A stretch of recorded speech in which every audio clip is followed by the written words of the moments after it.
yang fitri sifatnya. Melawan ini, ya melawan kehendaknya Tuhan. Dan itu sia-sia. Ini pernah dicoba. Keberagaman ini pernah dicoba dengan keseragaman. Mungkin niatnya baiklah. Dulu Pak Harto ingin supaya kehidupannya harmonis. Cuma sayangnya niat harmonis itu kan bagus. Cuma caranya yang keliru, yaitu menyeragamkan. Dikiranya kalau seragam itu harmonis. Sampai nanam padi seragam, jual cengkeh seragam. Bahkan ngecat omahe dhewe itu harus seragam dengan dalamnya si sultan kuning kabeh. Saya mau mengatakan, Bu iya sebelum fatwa itu ngaji dulu, gitu yang terlalu sombong saya. Terlalu mengguru gitu loh. Tapi kenyataannya begitu. Hal-hal yang sepele-sepele dijadikan besar, dijadikan sesuatu yang membedakan dengan yang lain. Itu bagaimana itu? Jadi sampai menulis insya Allah saja, itu gegeran. Ini tidak SY tapi SH. Penting. Sembahyang. Saya pernah di terminal sembahyang itu, pundak saya diginikan sama orang di belakang saya. Katanya kurang kesini.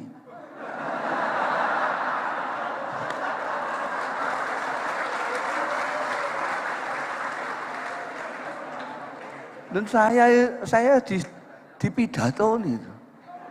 Saya itu ditausiai.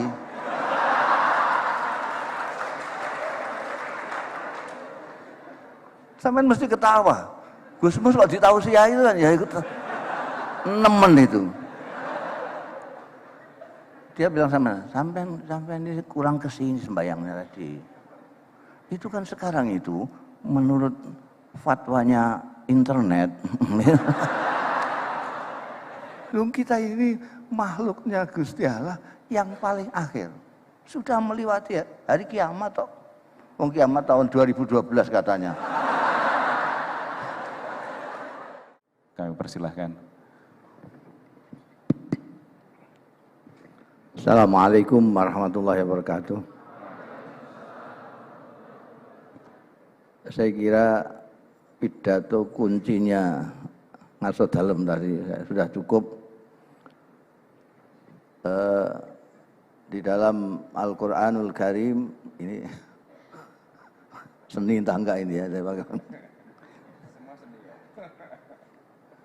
Allah berfirman,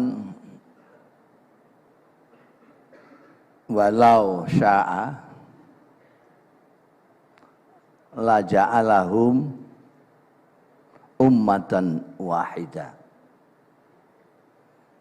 Tadi sudah disampaikan dalam pidato kunci oleh Ngaso Dalem. Di dalam ayat ini ada walau. Walau itu kurang lebih artinya andai kata. Andai kata itu tidak. Andai kata saya punya uang 1 miliar, berarti saya memang tidak punya duit 1 miliar itu. Ngelamun saja. Andai kata Tuhan menghendaki, bisa saja. Semuanya jadikan satu. Satu tok, satu umat saja. Jadi artinya apa? Artinya Tuhan tidak menghendaki satu umat. Jadi persis seperti pidato kuncinya Ngaso Dalem tadi, keberagaman ini adalah suatu keniscayaan, suatu yang fitri sifatnya. Melawan ini, ya melawan kehendaknya Tuhan. Dan itu sia-sia. Ini pernah dicoba. Keberagaman ini pernah dicoba dengan keseragaman. Mungkin niatnya baiklah. Dulu Pak Harto ingin supaya kehidupannya harmonis. Cuma sayangnya niat harmonis itu kan bagus. Cuma caranya yang keliru, yaitu menyeragamkan. Dikiranya kalau seragam itu harmonis. Sampai nanam padi seragam, jual cengkeh seragam. Bahkan ngecat omahe dhewe itu harus seragam dengan dalamnya si sultan kuning kabeh. Karena selalu digejoh itu. Selalu dicekoki dengan keseragaman. Akhirnya kita agak sulit berbeda sekarang ini. Berbeda sedikit marah, berbeda sedikit. Padahal itu kan indah sekali berbeda-beda itu. Indah sekali. Jadi kalau kita misalnya di taman terus ada bunganya kuning tok itu kan nyempeti meripat itu. Tapi seninya itu harus merah, kuning, biru, hijau itu segala macam. Gitu. Tiba-tiba sebelum kita sembuh dari cara berpikir yang seragam terus itu, tiba-tiba ada yang namanya perubahan besar. Pak Harto lengser ada perubahan, reformasi, bahasa Arabnya islah baik. Sayangnya islah itu tidak melihat yang mau diperbaiki mana dulu. Yang baik mana, yang tidak baik mana, yang ini keburu euforia untuk merdeka, untuk bebas merdeka. Demokrasi.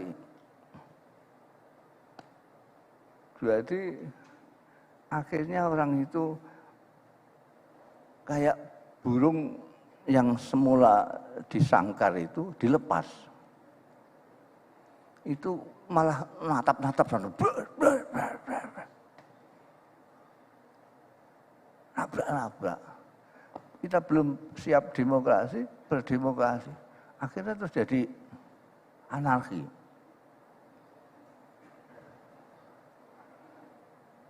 Tidak ada seninya sama sekali. Tidak ada seninya. Anarki tidak ada seninya. Jadi. Dan kemudian masing-masing ini ingin supaya diakui sebagai yang benar.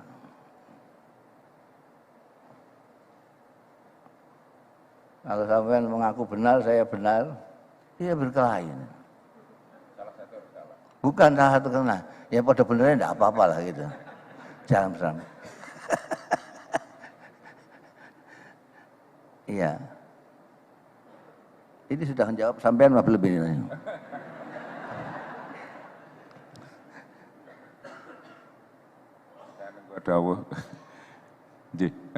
Saya kira menarik sekali bahwa ada dua ekstrim di sini yang disampaikan Gus Mus tadi, bahwa antara keseragaman yang akan menghadirkan totalitarianisme, boleh diekstrimkan begitu, tapi juga keragaman yang kehilangan harmoni. Harmoni adalah kunci yang akan menyelaraskan antara kedua kutub itu.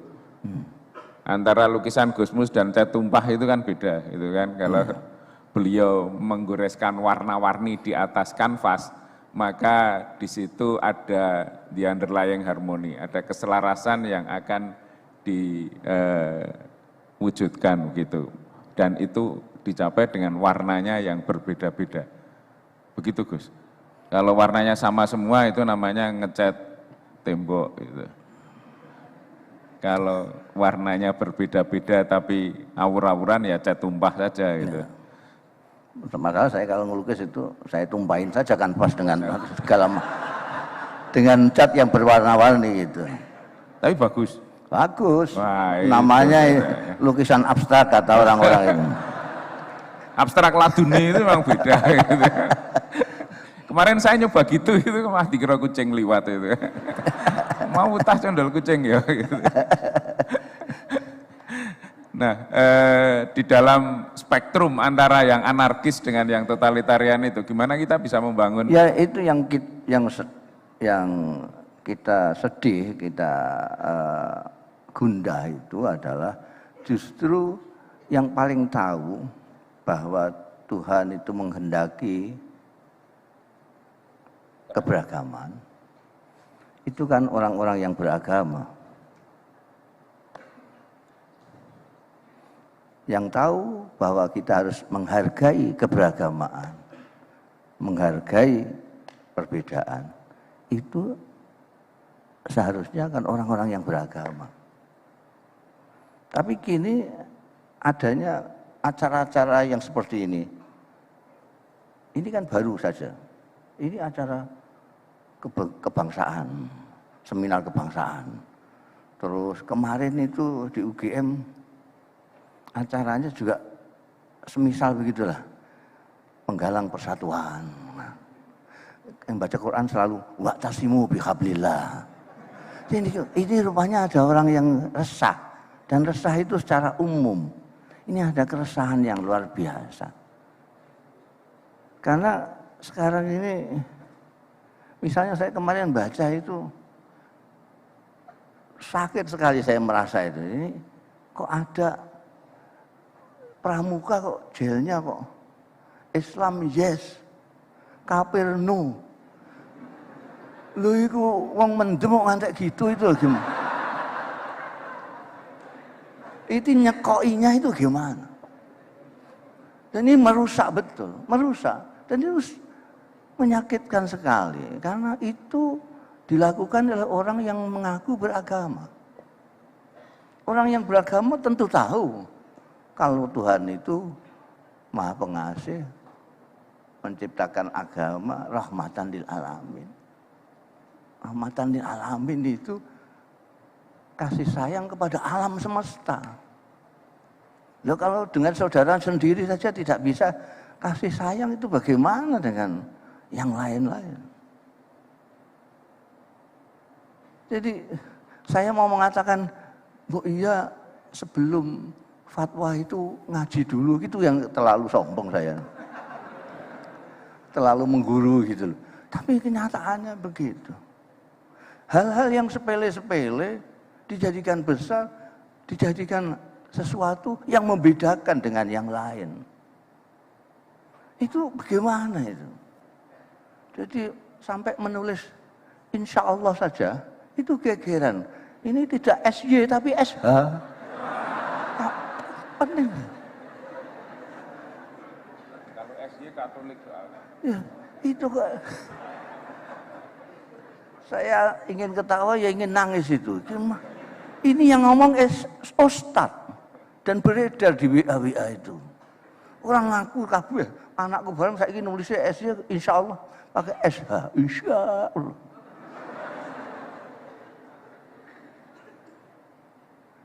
Sembahyang, saya pernah di terminal sembahyang itu, pundak saya diginikan sama orang di belakang saya. Katanya kurang kesini.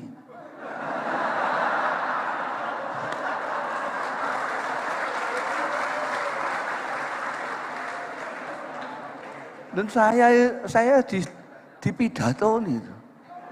Saya itu ditausiai.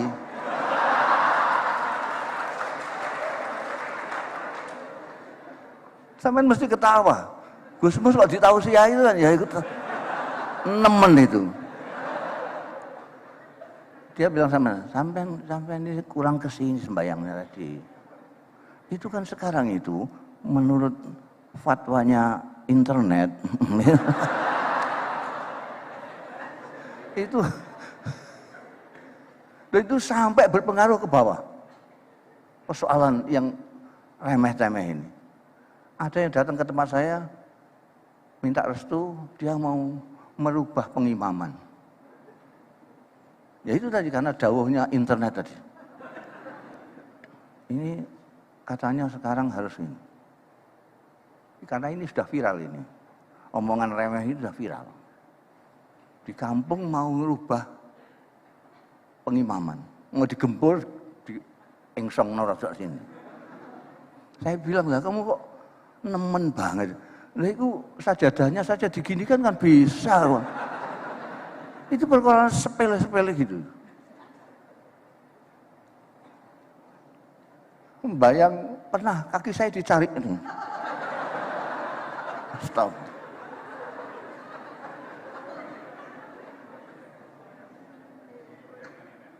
Nah, anak saya cerita juga jilbabnya di benakno kalau orang itu. Ya oleh ukhti.